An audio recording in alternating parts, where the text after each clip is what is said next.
Kali ini gue akan membahas alur cerita film Nightmare Alley. Jadi gini, film ini dibuka dengan memperlihatkan di sebuah rumah, seorang pria bernama Stan sedang nyeret mayat seseorang ke bawah lantai, lalu Stan membakar rumah itu. Stan lalu pergi ke sirkus yang ketua sirkusnya ini bernama Clem. Di sini, Stan nonton salah satu pertunjukan sirkus yang lebih mahal dibanding pertunjukan lainnya, di mana seorang pria yang lusuh dan kurus karena udah lama nggak dikasih makan yang di sini disebut Geek, ditempatin di sebuah kandang dan dikasih ayam. Geek tersebut awalnya nggak mau makan ayamnya, tapi akhirnya dia nggak tahan dan makan ayam tersebut.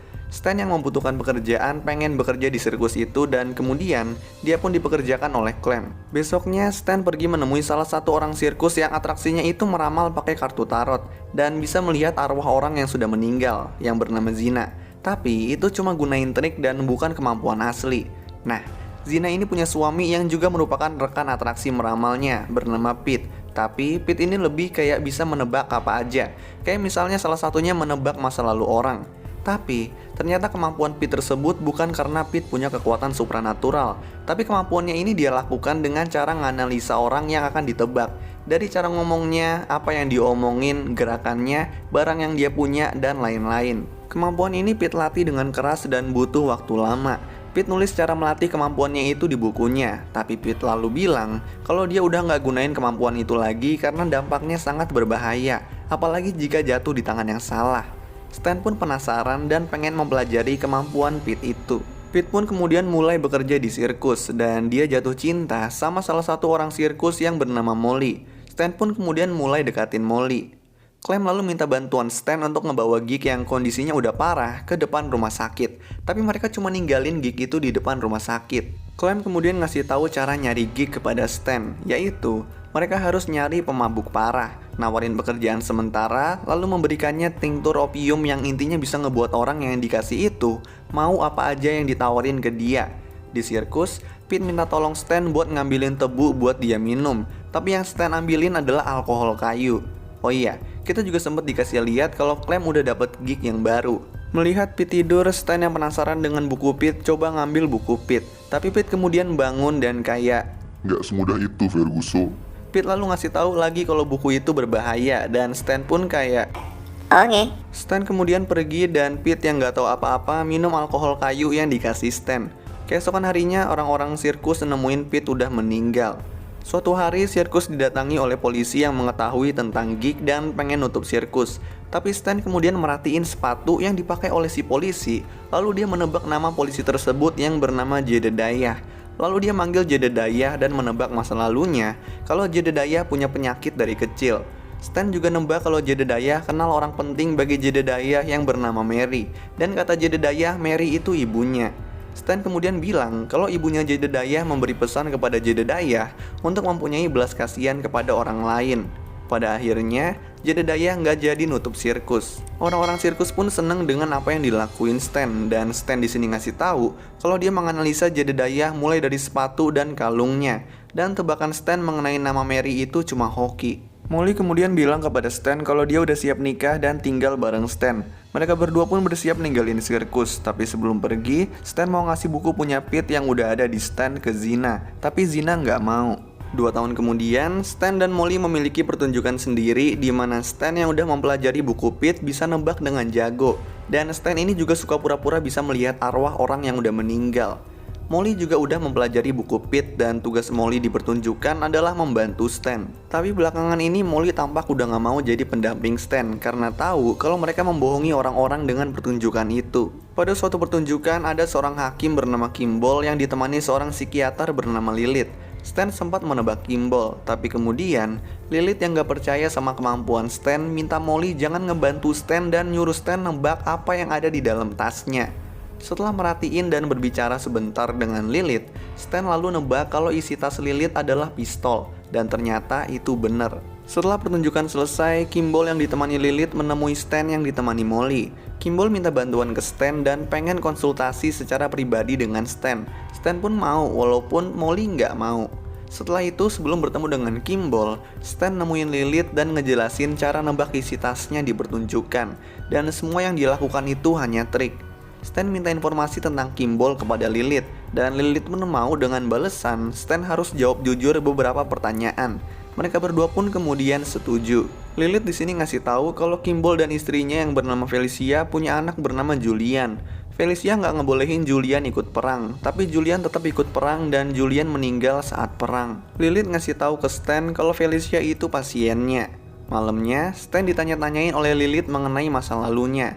Dan di sini Stan nyeritain dengan jujur kalau ayahnya adalah pemabuk berat.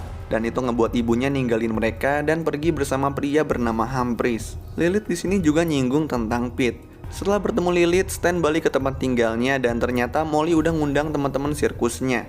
Di sini mereka berbincang dan bermain. Lalu saat sedang berdua, Zina ngasih peringatan ke Stan untuk jangan melakukan pertunjukan supranatural. Seperti contohnya, pura-pura bisa ngelihat orang yang udah meninggal atau menjadi perantara orang yang udah meninggal.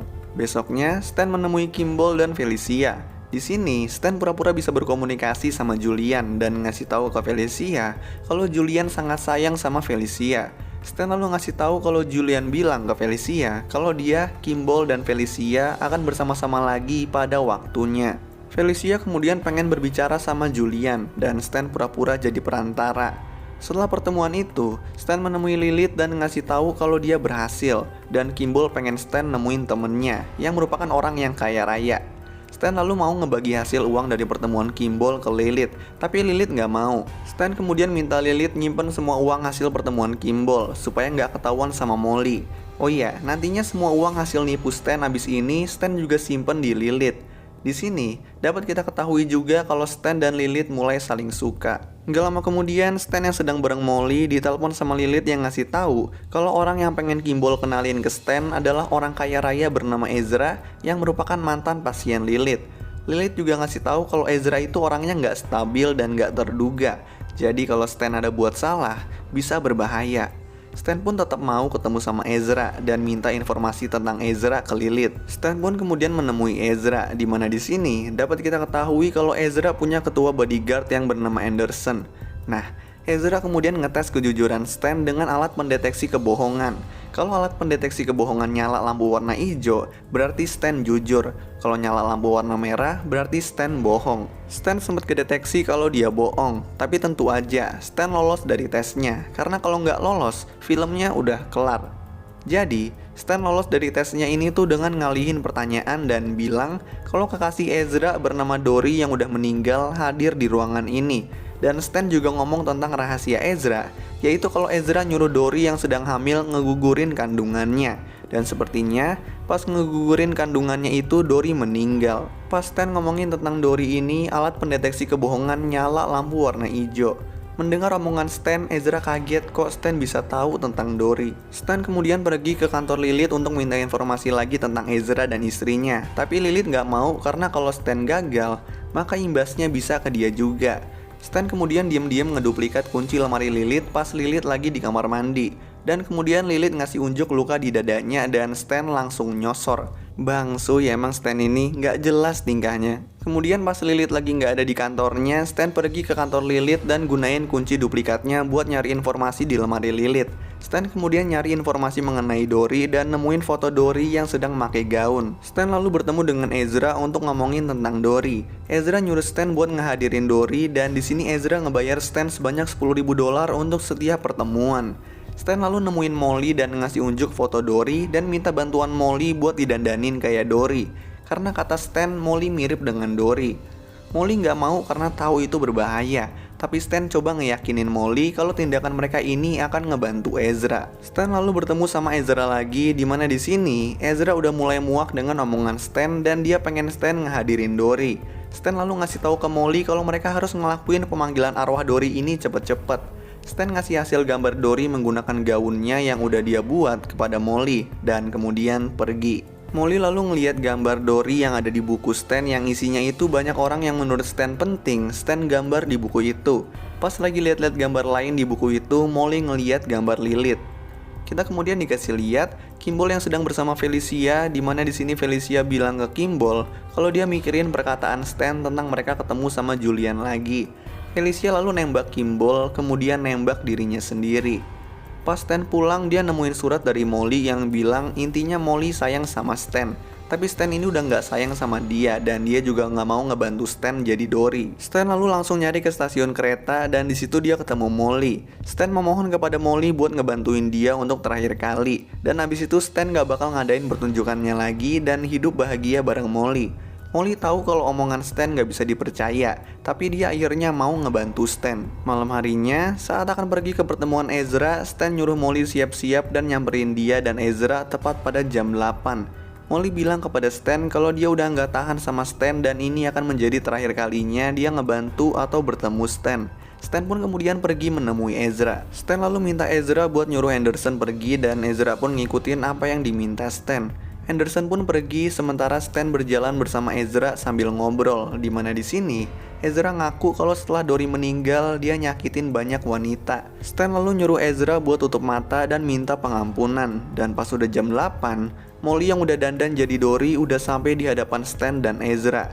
Seharusnya Ezra ini cuma boleh ngeliat Molly dari jauh. Dan pas Ezra disuruh tutup mata lagi, nantinya Molly akan pergi biar nggak ketahuan kalau Molly ini cuma nyamar jadi Dory. Tapi pas Stan nyuruh Ezra tutup mata, Ezra nggak mau dan dia malah nyamperin dan meluk Molly. Molly lalu bilang ke Stan kalau dia udah nggak bisa ngelakuin ini. Dan di sini Ezra pun sadar kalau Molly bukan Dory dan dia marah besar ke Stan. Ezra bilang kalau dia akan menghancurkan Stan dan Molly. Dan kemudian Ezra nampar Molly dan memanggil Henderson. Tapi Stan kemudian mukul Ezra sampai meninggal. Stan bersama Molly lalu masuk ke mobil mereka dan Henderson yang lihat kalau Ezra udah meninggal lari ngejar mobil Stan. Tapi Stan kemudian nabrak Henderson dan Henderson meninggal. Stan pergi ke sebuah gang dan Molly yang marah kepada Stan langsung pergi ninggalin Stan. Stan kemudian pergi ke tempat Lilith dan ngasih tahu tentang kejadian Ezra. Stan minta uang yang dia simpen di Lilith dan Lilith pun ngasih uangnya ke Stan. Tapi ternyata uangnya udah diganti jadi lembaran $1 semua yang ngebuat Stan marah. Lilith lalu ngerekam percakapan dia dengan Stan dan ngomong kalau Stan merupakan pasiennya yang delusional. Setelah mematikan rekamannya, Lilith nembak kuping Stan dan minta manggil petugas keamanan. Stan kemudian nyekek Lilith dan petugas keamanan datang dengan cepat sebelum Lilith kenapa-napa. Dan Stan lalu kabur dan naik kereta. Kita lalu dikasih lihat flashback di mana Stan bilang ke ayahnya kalau dia membencinya. Dan kemudian Stan membiarkan ayahnya kedinginan sampai meninggal. Ini ngejelasin kalau mayat yang diseret Stan di awal film adalah mayat ayahnya. Beberapa lama setelahnya kita dikasih lihat Stan yang udah gak terurus dan dia jadi pemabuk. Stan kemudian pergi ke tempat sirkusnya dulu di mana di sini udah pada ganti orang. Stan lalu nemuin pemilik sirkus dan minta pekerjaan. Si pemilik sirkus tadinya nggak mau, tapi ngeliat kalau Stan tampak putus asa, si pemilik sirkus pun ngasih minuman ke Stan. Selagi Stan minum, si pemilik sirkus nawarin pekerjaan sementara, yaitu menjadi geek. Nah, karena ternyata si pemilik sirkus udah ngasih tinktur opium ke minuman Stan, Stan pun mengiyakan tawaran si pemilik sirkus dan bilang, "Aku terlahir untuk itu," sambil nangis dan ketawa. Lalu film pun selesai. So, itulah alur cerita film Nightmare Alley. Kalau kalian punya rekomendasi film lain yang mau gue jelasin alur ceritanya, kalian bisa tulis di kolom komentar di bawah. Dan kalau kalian suka sama video ini, kalian bisa klik tombol like dan juga klik tombol subscribe supaya bisa mendapatkan update-update tentang video-video gue selanjutnya. So, thanks guys for watching. I hope you enjoy it and peace out.